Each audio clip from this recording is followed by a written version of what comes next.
Thank you so much for joining us now at one of the panel discussions for the Hope of Ultimate Meaning. I am pleased to be joined with Joshua Gielow and Dr. David Ayers and Dr. Peter Jones, and all of them shared with us this morning. And I just wanted this opportunity to clarify a couple of points that I was thinking about as I was listening to your presentations and just get some further thoughts. Dr. Jones, you mentioned seeing an ad for a small village, I think you said, in South America. And Spain. In Spain, okay. And you said that within this ad, there was the line, El futuro no es binario. The future is not binary. Such a striking phrase. It's one that for some reason within our culture you resonate to. You recognize it's telling you something that seems good. What does that mean, the future is not binary? Well, first of all, what does it mean for me? Because when I saw this ad for tourists to come to this little Roman-founded village in Spain, I thought, why on earth am I reading that in that village? I thought binaryism and non-binaryism were just a part of American culture. But it's clear that it's gone way beyond America, and to a certain extent it must be more worldwide and growing in meaning. It didn't tell me what it meant, of course, but when you know what no binario mean, not binary, then you can figure out that it has to mean something deeply theological. It's interesting, too, because as you have shown us through the years and you've talked about in various talks, every pagan religion from ancient times on seems to have a non-binary spirituality or shamanism or priesthood. It's just interesting to see how this comes through in all kinds of cultures, whether in India or South America or now here in this Roman-founded village. It's extraordinary, and it makes me think of this text that Paul had, that there is only one truth and there is one lie. And they both come through. There doesn't seem to be any neutral ground. Yeah, well, I did cite in my talk the various books speaking about one or two, or the rejection of the binary. And it seems to be a theme that goes through seriously written literature. During any time you want to talk about paganism, really. So I think we're not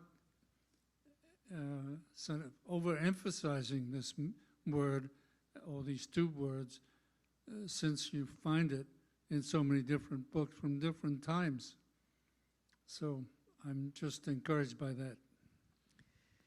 Dr. Ayers, in your talk, you mentioned a book by Francis Schaeffer, I believe, that was called Genesis in Space and Time. And you mentioned the importance of our understanding that Genesis is historical. It is an actual event. And I was wondering if you could elaborate on the importance of that for us a little bit.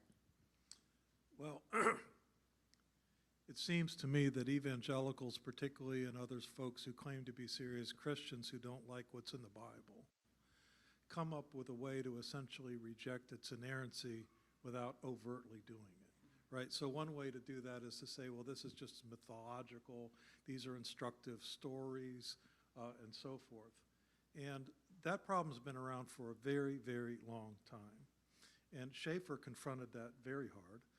He was deeply concerned about what he saw in a lot of the evangelical churches and colleges and seminaries, which ultimately gave his book, The Great Evangelical Disaster. And it was basically all about the undermining of clear scriptural teachings, either by just rejecting them entirely, but also by explaining them away with things like this. And he felt it was absolutely critical there is so much that happens in the early part of Genesis that if we reject those as factual history, everything else in Christianity ultimately has to be jettisoned logically. And of course, we're not taking people at their word. We're not taking Jesus at his word. We're not taking Paul at his word. We're not taking the prophets at their word. The final chapters of Genesis don't make any sense without the first two chapters of Genesis and so forth. And so I think he really understood it and wanted to confront that in his day. I'd like to add to that. In my talk, I mentioned a liberal scholar, a German liberal scholar, who actually had the wisdom to say that Moses took a brand new message to the pagan world by defining that there is only a God and creation, and that was, in a certain sense, the gospel to the pagan world in Moses' day. That makes me think of another quote from one of your talks. It might have been yours, Dr. Ayers, but one of you said, mere humans cannot give us absolutes. And this seems connected in a way. Well, I'm robbing that from Francis Schaeffer again, where he used to say, humans, mortals, cannot generate absolutes. And that's exactly what Peturum Sorokin had been saying for decades before Schaeffer, which is that if you start and end with man, you have no absolutes. It begins with our senses and it ends with our senses, and there's nothing above that. And, I could have added, when you do that, all you really have left is power. And Nietzsche understood that. In other words, really, really honest pagan philosophers have figured this out. That basically, if it really is true that there's nothing above us as an authority or a test on or break on our knowledge, then in fact we're left with raw power. And Sorokin recognized that as well, that ultimately utility, what's useful to us, becomes what is true. And it changes day by day. I would add, when people argue about the origin of the universe, some people have the wisdom of saying you cannot explain matter by matter. That's not an explanation. And so you need something that goes beyond matter, and that's what the Bible brings to this whole question.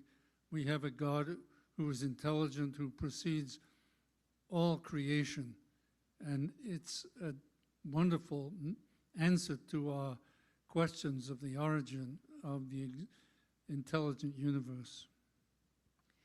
It's interesting, Dr. Jones, as you say that, I can't help but think that as much as we would like to think as non-Christians or as oneists, as much as we would like to think that all is one, something in us is always seeking that twoist hierarchy. So it's always seeking to be binary, it seems. That's interesting. And that makes me think then too of something else that I noticed across all three of your talks, and that was that as you spoke about the outworkings of oneism within our culture and within our relationships, all three of you heavily referenced Marxism, cultural Marxism. Why is that? How is that related to oneism, Marxism? Well, the philosophers can try to defend the idea all they want, that there's no inherent meaning, there's no inherent purpose, nothing but what we choose to create. Essentially nihilism, existentialism, that we have to create those things. I think Marxism, though, and this isn't a total answer to that, but Marxism was invented really as a Christian heresy. And it flowed very much in the lineage of various types of millennial heresies that had been coming on and off throughout the medieval ages. And all of them basically have a substitute eschatology, a substitute meaning, a substitute hope. So right now I'm about halfway through Whittaker Chambers' book, Witness. And he talks in there constantly about the meaning and purpose that they derived from Marxism. He was a Marxist. He was a Marxist, and he felt that was the winning side. And after he rejected Marxism, he said, I believe I rejected the winning side for the losing side, but he wanted real truth. And in other words, they had something worth dying for. And it I'm gave sorry, them did he meaning and leave purpose. Marxism to become a Christian? So when he made that statement about leaving the winning side for the losing side because he wanted truth, did he find truth in a biblical God? Or Yes, and in his case, it was Quakerism. And that's ultimately what he ended up gravitating towards. And so I think that's part of it. And remember that with the Frankfurt School and with Gramscian Marxism and cultural Marxism, they got away from just the class warfare and equalization of property towards liberation, sexual liberation, liberation of the mind, using literature, philosophy, art, music, everything with this kind of a liberationist type of a logic. And in some ways, Marx used to say that he stood Hegel on his head. In some ways, the cultural Marxists were standing Marx somewhat on his head. But they made it perfect for a digital technological age in which we can kind of create our own reality, in which reality conforms to what we want. Meanwhile, kind of bulldozing, with the oneism thing, bulldozing those distinctions that they find oppressive. And so that's I think, the kind of Marxism we're really looking at now. I think we're suffering too from Herbert Marcuse, who was one of these original Frankfurt School Marxists, in his definition of tolerance, where he said you cannot tolerate ideas that that put down weak people. And so not everything should be tolerated. And that's what we are living with now in the university's definition of how we must discuss things. It's one of these classic Marxist notions. is this why tolerance seems so intolerant in the, you see these university settings where kids are insisting on, you must view it our way, anything else is oppressive, and is that, okay. I'd also just like to add that in the 90s, when apologists were dealing with the issue of postmodernism, I don't think that apologists took it as seriously as they could have or should have. They would tell stories about there's no absolute truth, so if somebody says that, just ask them for their wallet, right? And just joking that, no one's really going to believe that. But the reality is that postmodernism actually then wound up permeating into our culture today. And it's everywhere. The neo-Marxism really permeated into the culture today. And much like the postmodern movement and neo-Marxism, some of what Dr. Jones has been talking about for some 30 years. Now, people do not take seriously. And I hear it all the time. Wow, Peter was right. Yeah, but we've got work to do. We have work to do. We have to keep putting the finger on the pulse of this. And you ask, why did we address it? Because it is the prevalent ideology, and it is a natural outworking of paganism, neo-Marxism is. Why? Because it levels those distinctions, those categories, the creational categories in place. I have one follow-up question to that I hadn't written down, but we keep hearing, especially within evangelical circles now, about the process of deconstructing. So you deconstruct narratives, you deconstruct biblical stories, you deconstruct your faith. Is that related to this process that we're talking about? So the deconstruction movement that's taking place right now, specifically that's focused on faith, is a rebirthing of the emergent church that we saw in the 90s. And it is postmodernism re-asking those same kind of questions. Did God really say? And it is a destructuring of biblical structure, and it's not new. And what's sad is that there are pastors that are embracing this in the broader evangelical church who ought to have known better, because they were pastoring during the 90s when the emergent church was taking place. And we all saw what a train wreck that was. All those genuine desires to live out Christianity, be real, be authentic, wound up being just real carnal. And people that were embracing the emergent church movement, they have all apostatized. And that's what's going to happen with this whole deconstruction of their faith, is it's going to be apostasy. So Joshua, you mentioned having attended Revoice conferences.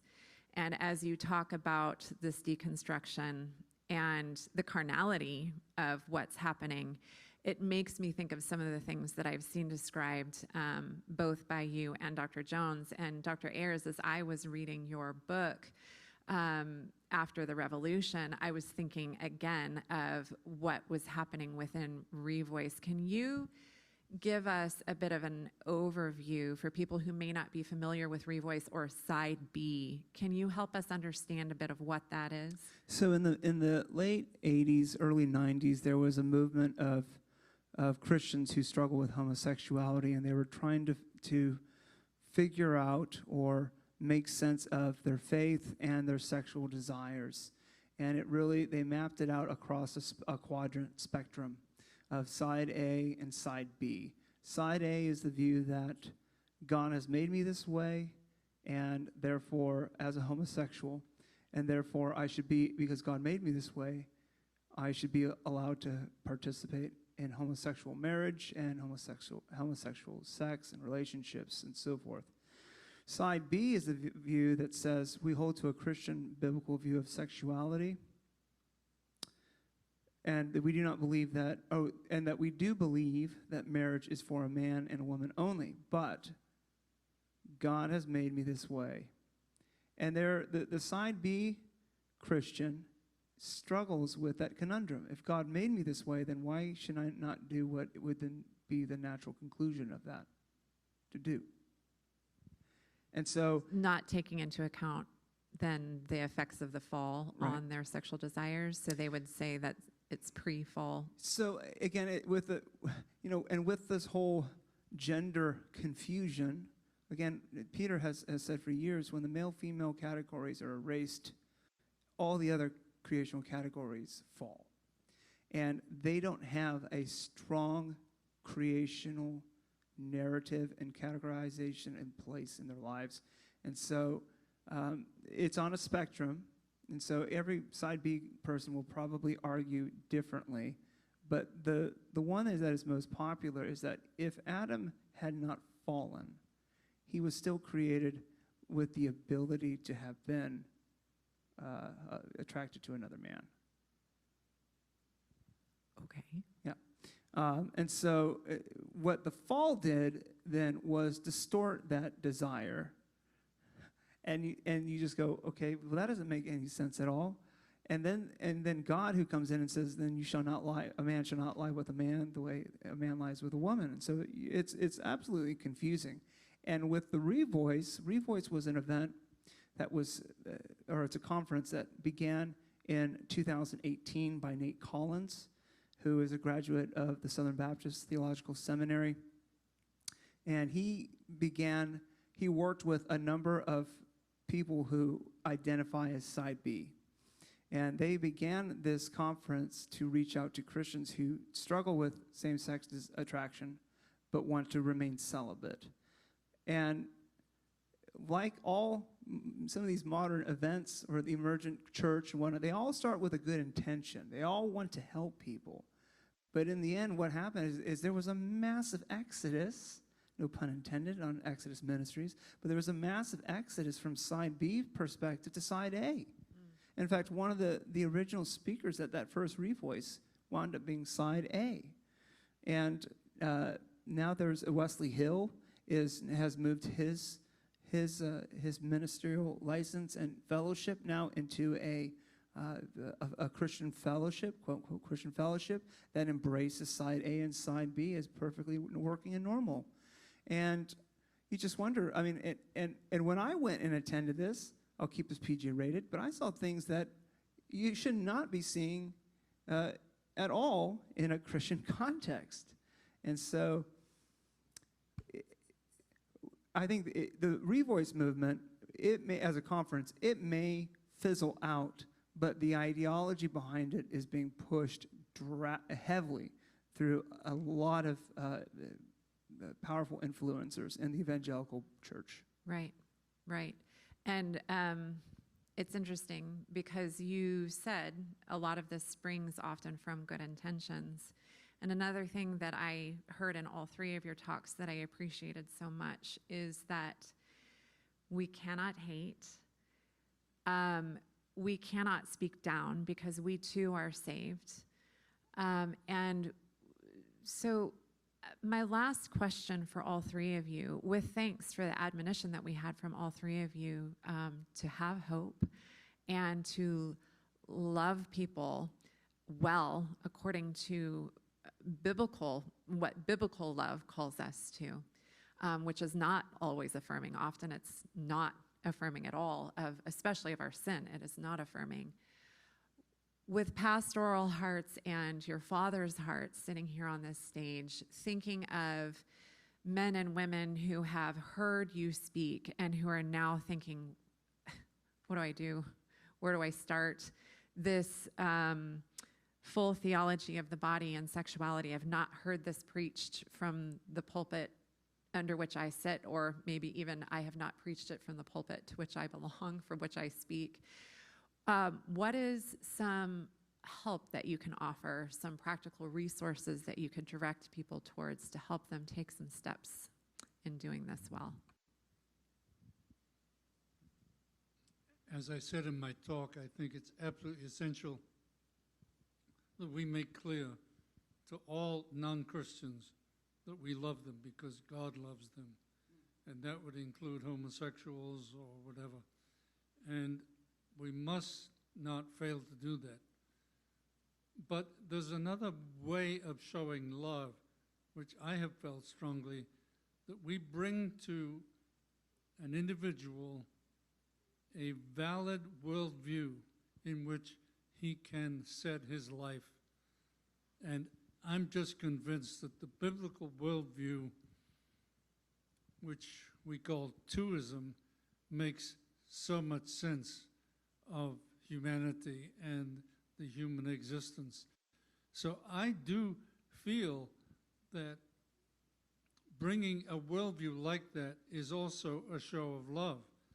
And it's going to be absolutely crucial that we do that because we are more and more living in a time of cancel culture, of a time when people do not want to hear other worldviews but their own.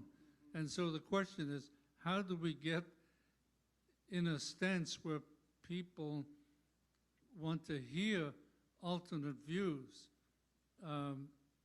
Unfortunately, this Marxist Frankfurt School view of accepting things is affecting us in our culture with immediate cancel culture when somebody says something you don't like and you denounce them.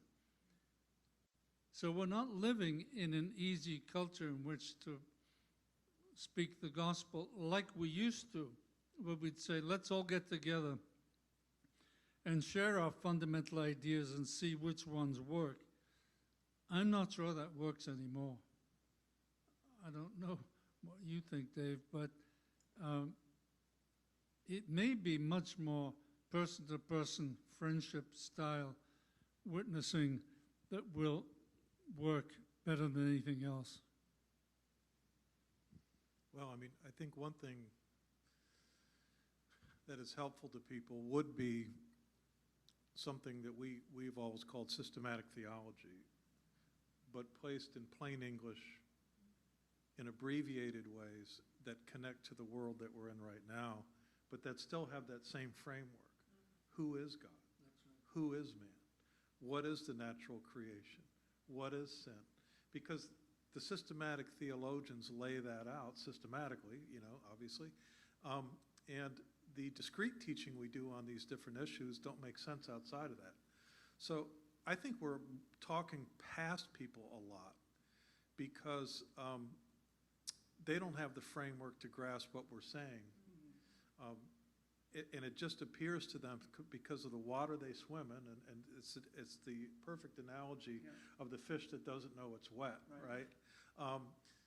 They literally hearing something completely different than what we're actually saying. And they're so trained to teach that way. And as we've noticed, and as Peter, I think, laid out really clearly to us this morning, too, I think they're going after children for a lot of reasons, but one reason they're going after children is because they want to get there before they develop logical and thinking capacities. They want to attack them at the level of feeling and experience and instinct. And then by the time they're capable of higher order abstract logical thought, they've already basically nailed them. And they're going to be doing it only within the categories of experience that they've been taught. Yes. Not to answer my own question, because I don't have a father's heart, I am a woman, but I address this to you, but hearing you speak, I think of conversations I've had. I spend a lot of time looking at children's literature for radical trans activist children's literature that is placed in our schools. And one of the things that I have noticed is that a lot of this literature is aimed at interrupting a child's ability to understand the world around them. So if you tell a child that their own body, made male or female, is not actually an indicator of who they are on the inside, you're not only causing a child to think differently about themselves, you're causing them to think differently about everybody else and to question the witness of creation to them. So they have to have, they cannot trust the voice of creation, the natural witness that Paul talks about. They have to have someone interpret it for them, because if they thought that they were male or female, they're told that they could have been wrong. And so this is just such a fundamental interruption of critical thinking. Little kids learn by categorizing, and they're told that their categories aren't true. And that's a theme throughout so much of these children's books. So I just want to add that to your observation about their aim at the young ones. I think it shows also, though, that we must, as churches, teach our own children how to think biblically. Yes. And not assume that that will just take place normally. Yeah. We have to give them a cultural and apologetic understanding of human existence so that they go out into the world with something much stronger than simply feelings. So that would be my encouragement to pastors listening to us today. You take seriously the training of your young people in these cultural and apologetic issues that are raging in our world, that our young people will not understand if we don't teach them what's happening. Thank you. Did I interrupt your, oh, you had? I was going to just say a funny story about what, in commenting about what Dr. Jones just shared about the church should instruct children how to think. When my eldest was 4 years old, maybe he was 3. We had some Jehovah's Witnesses come to the door, and I was working on the sink, and they had knocked on the door, and my son looked out the window and said, "Papa, there's men outside." And I said, "Are they wearing nice suits, or are they wearing black and white?" And he said, "They're wearing nice suits." I said, "Oh, those are Jehovah's Witnesses. They're modalists." And Isaac knew what that meant at 3. Of course. And he rapped on the window and said, "Hey, God's the Holy Spirit, 3 in 1." And started singing the jingle to these Jehovah's Witnesses. They never came back. By the time I got to there, they were gone. But children at a young age, and that was one of the things when I started beginning working for Truth Exchange, is that I started teaching them 1 or 2. And And we constantly talk about worldview issues when we sit down at dinner, when we talk about the news. My children are involved in those conversations, and we talk about twoism or oneism. When we watch television, I got that remote. And I pause it, and I say, let's think about what was just said there, or what is this trying to convey? Is this a twoist issue, or is this a onist issue? And the older ones are a bit like, oh, come on, Pop, just play the movie. We get it, it's onist. But I will ask them, say, okay, if you say it's onist, tell me why. What are the themes that are being developed here? And children can be taught at a young age. If you don't overlook the brilliance that your children can have, start them young, you'll be thankful. And even if it's just a couple, like a minute a day, right, in teaching like a catechism or reading scripture, start young, start young, start young. Excellent. Anything else to add, gentlemen? I would like to encourage the church to watch this symposium in its fullness. We've only heard 3 lectures, but we have, how many more, Josh? 5 more, which we put together as a symposium, hopefully as a basis for pastors listening to me right now to be able to mount a teaching method that can be carried on in the church. So I just encourage people to watch this symposium and pass it on to other churches. Yes, thank you for mentioning that, because we do have this available at truthexchange.com for free in its entirety, as well as all of our previous symposia and question and answer period or times. We have a YouTube channel that does allow people to stream everything that we record and put out for free. You do have your cultural commentary, which I find so helpful because there are just things that come through the headlines constantly. Sometimes that just are so ridiculous on their face, you think that you can pass them by, but really do require some intricate thought so that when you're talking to other people that don't see how ridiculous they are, or don't view the world from a biblical worldview, so that you can talk to them about why things strike you the way that they do. So please do visit truthexchange.com. Dr. Ayers, again, davidjayers.com is where all of your things are posted. And gentlemen, it was a privilege to sit and hear each of you speak today. My heart was bolstered. My mind was intrigued. There are things that I want to go and pursue. And while so much of the picture is devastating as it stands and looks right now, it is so good to be reminded by each of you that God, the Creator, the only uncreated one, He is the one who prevails. He is the one whose word creates matter and defines truth for us. And there's so much hope in that. And I want to thank you for reminding all of us about that today and encouraging us in it. So thank you for joining us.